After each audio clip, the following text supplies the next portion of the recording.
to the Mary Mac Show, where we will be talking about your feelings, experiences, and pain following the death of a loved one.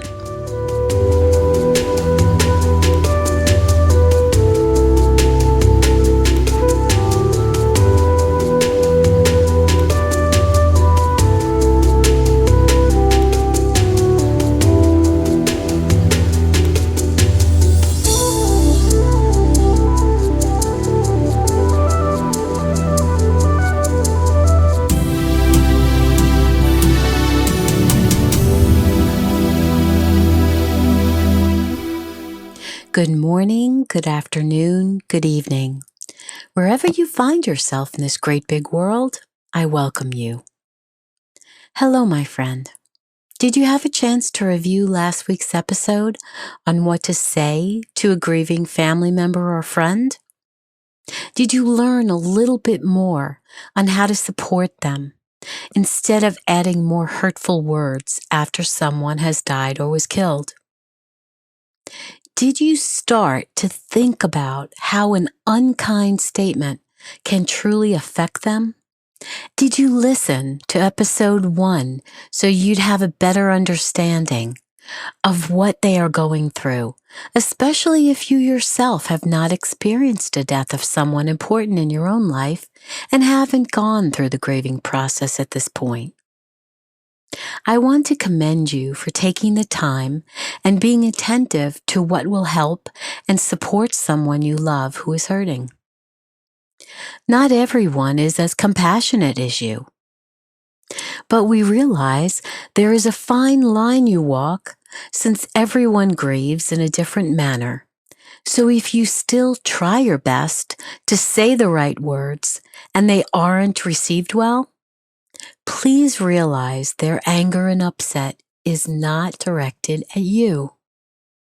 It is just that they are in such an overwhelming state and may just need to lash out because they're just so upset and you got the brunt of it because you were the only person right there for them to lash out at. So don't take it personally. Realize they are hurting and don't know what to do with these emotions that are coming up for them at this time. So thank you for what you are doing to help them. They may realize what you've done for them at this crazy time in their life, or they may just forget it as it's a whirlwind right now for them. But either way, you are strong enough to deal with it. And the comfort and security that you provide them will always be calming for them. They will remember you were there for them. Unlike so many who have exited their life when the crisis or tragedy occurred. It is times like this when we learn who our true friends are. Not our fair weather friends, who only show up when it's time to party, but our devoted ones who stick around when times are hard. There are fewer of those in our life, and we learn who are devoted to us and who are not. And while that can be an additionally painful experience right now, it helps us realize who we can count on and who we cannot. And it's at times like this that we start to reevaluate what and who are important in our lives right now. We change the way we look at life. We decide what we will tolerate and what we won't. We start to enter a new life now. We shift and make new decisions on how we want our life to look now. And it's all good. We eliminate excess people who no longer need to be part of our life. We eliminate clutter in our surroundings. We realize we don't need all the things we once needed. We begin to value our relationships more than our things. And while it may be hard to transition into this new life we are carving out for ourselves, it becomes much easier and lighter and calming than all the drama from those who really didn't care for us anyway. We get to learn how to gracefully say no and be okay with it. No to the gatherings. No to the extra clothing. No to the other possessions we really don't need. No to the requests of family that we once felt obligated to. We slowly build something new for ourselves. So today, as I promised, I want to speak with you about what not to say to a bereaved individual. Since they are in a heightened state, anything you say to them that might strike them as hurtful will stay with them for a long time. In the beginning, especially during the funeral, we tend to want to console them with what we think are the right words. We go back and forth in our heads and sometimes come up with statements that hurt badly. So let's look at a few, shall we? I think one of the most overused comments is, "I know how you feel." Well, unfortunately, you absolutely do not know how they feel. Each person has a unique relationship with grief, and each person has a unique relationship with the person who died or was killed.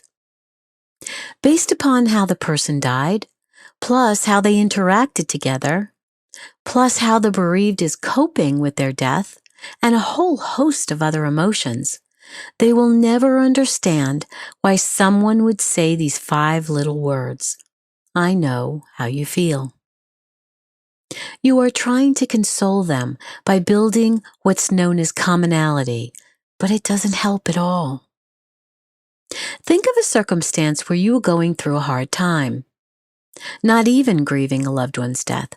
Put yourself in that place. Could that person who said that to you truly understand all the nuances surrounding your pain and discomfort? Maybe it was a breakup, or a job loss, or divorce, or financial struggle. Would another person truly understand all the little things that made that situation unique to you? Of course not. They aren't you. They didn't live through that sadness with that particular guy or gal, didn't have the same job and boss and colleagues, don't have your exact financial situation. So you see, using those words is inconsiderate and painful, especially when you are trying to help a person who has recently experienced the death of a loved one in their life. Another one is, "At least he didn't suffer," or "at least she didn't suffer." Now you might think this is appropriate because it's true. He didn't suffer. He died in his sleep, or she had a heart attack and didn't linger. She just simply died immediately. Or perhaps they had a stroke and died quickly. But that still doesn't comfort them. Another is, "At least she lived a long life." Well, that may be true, but there is never a right time to die. They loved their relative or friend. They had a unique bond with them. And now just wasn't when they wanted them to die. The sad part is we never expect anyone to die before we do. And dying is never expected, even when someone has been ill for a long time. Another beauty is, well, at least you can marry again or find another boyfriend or girlfriend. At that moment in time, the last thing they want to do is think about finding another romantic relationship. The one they had was just fine, thank you. And even if it wasn't the best, there is always something wonderful they can focus on after a person has died. And yet another. You can always have other children, as in the case of a couple who endured a miscarriage, SIDS death, stillbirth, or infant death. Do you think they will be thinking of getting pregnant again while at the funeral? Probably not. Once you have experienced the death of a baby, especially if you had a difficult time getting pregnant, went through all types of treatments, like in vitro fertilization, and perhaps spent thousands of dollars to become pregnant. Or you wake up one morning and find your child has died overnight in their crib, and no one can tell you why. Or you had the perfect pregnancy only to give birth to a child who was not breathing. What about a year or so into their life, they develop complications from birth, or become ill and die after just a few years? No one expects that their journey to holding a baby in their arms or the first years of raising them would ever turn to tragedy. No one. So please be especially sensitive here. We never know the fertility struggles that a couple went through or the private pain they've endured surrounding that young child. Another similar line is, well, at least you have other children. Wow. That's like saying my other children will somehow compensate for the loss of one. But the person who is grieving will think, but I lost this particular child, and no one can ever replace him. He looked differently than my other children, acted differently, had a different personality, and he was unique in his own right. He could never be replaced. I want that child back. My other children will never be able to take the place of that child who is now gone. Another beauty is, you never really took care of your elderly parents anyway, so I'm really not sure why you're all upset now. Talk about stabbing the knife in the side. Or, you can always remarry. Well, let's look at this one. In this day and age of internet dating, and based upon their age, exactly how long does it take to find the perfect partner for you? More than likely, they believe they already had the perfect partner, or close to it. And the last thing they will be considering at their spouse's funeral, or long after, is where can I get my hands on another man or woman? Somehow I don't think so. Just think about how difficult it was to find your perfect partner. Maybe you haven't found them yet. Didn't you have to date many, many people until you even had a clue what was best for you? No one will replace the love they had with their spouse. They just won't. And you know this because you already saw how you responded to and interacted with difficult people you might have dated. No two people are the same. So with all they are dealing with surrounding their loved one's death and learning how to make a new life for themselves, do you really think they want the complication of welcoming a new person into their life so soon? Absolutely not. There is so much to process at this time. It would be unfair to them and the new person if they jumped in too soon, especially since they haven't had a chance to process their grief. So saying they can always remarry isn't on their radar. Encouraging a person to be strong or saying that they are so strong may not be helpful either. They might project that on the outside, but may not feel that way on the inside. They may have pulled out their infamous mask, and it just looks so good right now, but inside they are wilting. And when you tell someone to be strong, well, what if inside they feel like they can't be strong? What if they feel like inside they can't do that right now? They don't have enough strength to run a household alone and take care of 4 children alone now that their husband is gone, not to mention trying to find a job with enough income to handle it all. Now this mother is the person you want to play Secret Santa with. If you don't know what being a Secret Santa is, It's a person who secretly leaves money in an envelope in their mailbox, not sharing that it was you who left it there. Or you put an envelope under their keyboard at work, or deliver it in some sneaky fashion so they never know it was from you. And maybe you will get the privilege of hearing them sing the praises of a special someone who just saved the day when they couldn't find the money for the electric bill, car repair, or other vital situation they found themselves in while trying to grieve with all this responsibility. Now let's look at some one-liners that are just horrendous. Just suck it up. Everyone dies at some point. I know exactly what you're going through. They are in a better place. It will get easier. It's okay to be sad, like you need to give them permission.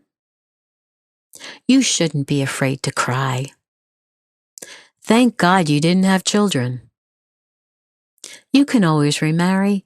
You can act like you just got divorced. A parent's death is much more painful. At least you can get another wife. You can't replace a parent. At least she or he lived a long life. It's just life. We live, we die, and we move on. It was God's will. He's in a better place. And your friend is thinking, I don't want him in that place. I want him right here with me.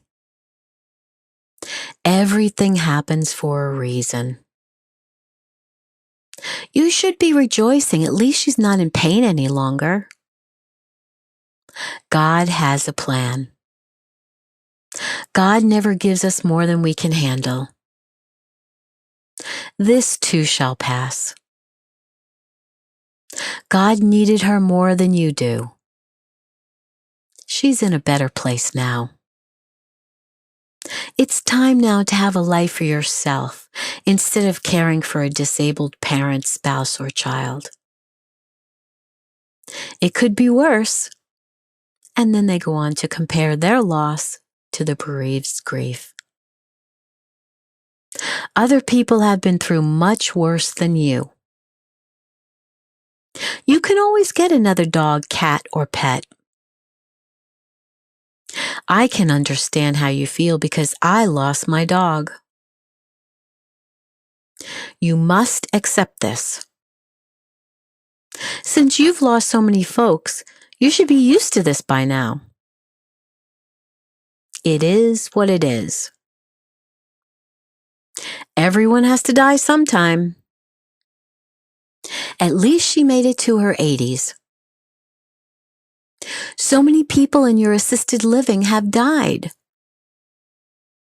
Nothing to be done about it, just move on. Now that you cremated her, how is her spirit going to heaven? In the case of suicide, people have said, how could you not have known? He was sad, he was not dealing with his life. I guess it's just what he wanted. We all have problems. You just have to look at the bright side of things. If you keep talking to that picture, people are going to think you're crazy. I guess you're the man of the house now, told to a 15-year-old whose father died. If I had to deal with everything you've dealt with, I would have offed myself a long time ago. It's time to move on. Don't you think?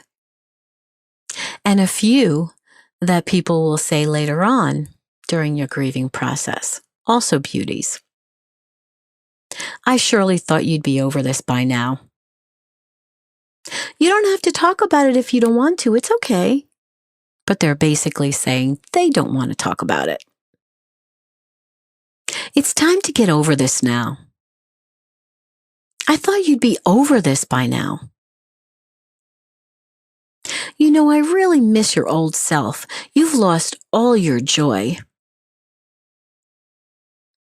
stop feeling so sorry for yourself. You're not the only one dealing with grief. Grief has changed you, and I'm not comfortable with that. You have to stop being depressed. People don't like depressed people. They don't like being around them. I can't deal with all your crying. Call me back when you've calmed down. It's time to let this go. It's time to let go. You're upsetting your mother, father, sister, brother, wife, husband, child, so stop thinking you're the only one grieving. Stop being so selfish. She's not coming back, It's time to move on. He was a drug addict. Didn't you think this would happen? Just get rid of all their things and you'll feel better. Phew, that was a long list. Just going through that list of negative and hurtful statements is exhausting. So don't be those people. Instead, just be there with your friend or relative. Hold their hand, get them food and water, attend to their needs, bring them where they need to go. Visit the cemetery with them. Be kind, be conscious. Let them know you are there for them. By you listening to this, you are so far ahead of the countless people who exited their life because now they are no longer fun or happy. Spineless and selfish people only are a drain to the bereaved. We are happy to let those people exit out of our lives, even if it's painful to realize it. Loyal and sympathetic friends like you, and even new friends they may meet at a support group, become their new family. And that's wonderful. Remember, if you tell a bereaved person you will be there for them, visit them, do something for them, then please, please, please follow through. And if you are delayed or can't accomplish it when you say you are, let them know and change it, postpone it, but do it again. It is very painful to know a friend or relative reneged on their promises. Lastly, if you haven't already done so, listen into last week's podcast where we discuss what to say in the positive to help and support a grieving friend or relative. And also listen to episode 1. There you will learn what they are going through. So now it's time to get up, or if you're in your car, wiggle in your seat, move your shoulders and dance to the music and have fun.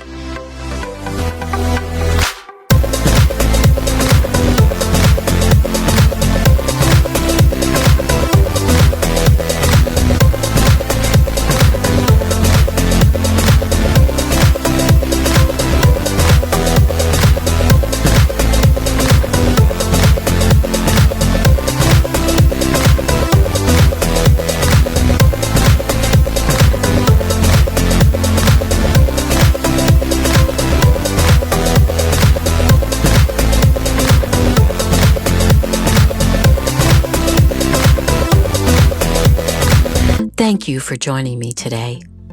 If you've decided to start a gratitude journal of your own, please write 5 things in it each evening that you are grateful for in your life.